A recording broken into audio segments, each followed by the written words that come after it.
తెలంగాణ జాగృతి అధ్యక్షురాలు ఎమ్మెల్సీ కవిత కీలక వ్యాఖ్యలు చేశారు. హైదరాబాద్లోని జాగృతి భవన్లో మీడియా సమావేశంలో ఆమె మాట్లాడారు. భవిష్యత్తులో సీఎం అయితే బీఆర్ఎస్ పై విచారణ చేపడతానన్నారు.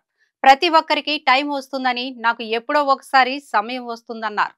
నేను కూడా ఏదో ఒకరోజు సీఎం అవుతానన్నారు. ఒకవేళ నేను సీఎం అయితే 2014 నుంచి జరిగిన అన్ని విషయాలపై విచారణ చేయిస్తానని వెల్లడించారు.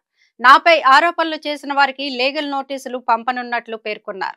ఇందులో భాగంగానే ప్రముఖ ఛానల్ టీ న్యూస్ కు కవిత లీగల్ నోటీసులు పంపారు. అంతేకాకుండా బీఆర్ఎస్ ఎమ్మెల్యే మాధవరం కృష్ణారావు తనపై చేసిన ఆరోపణలపై కవిత పలు కీలక కామెంట్స్ చేశారు. టీ న్యూస్ ఏమన్నా సోషల్ మీడియా అనుకున్నారా, శాటిలైట్ ఛానల్, అసలు ఆ విషయం గుర్తుందా అని ప్రశ్నించారు. ఎమ్మెల్యే మాధవరం చేసిన ఆరోపణలు చేస్తే చెక్ చేసుకోవాలని లేదా అంటూ నిలదీశారు. వారం రోజుల్లోగా క్షమాపణలు చెప్పాలని, లేదంటే కోర్టుకు వెళ్లాల్సి వస్తుందని కవిత హెచ్చరికలు జారీ చేశారు.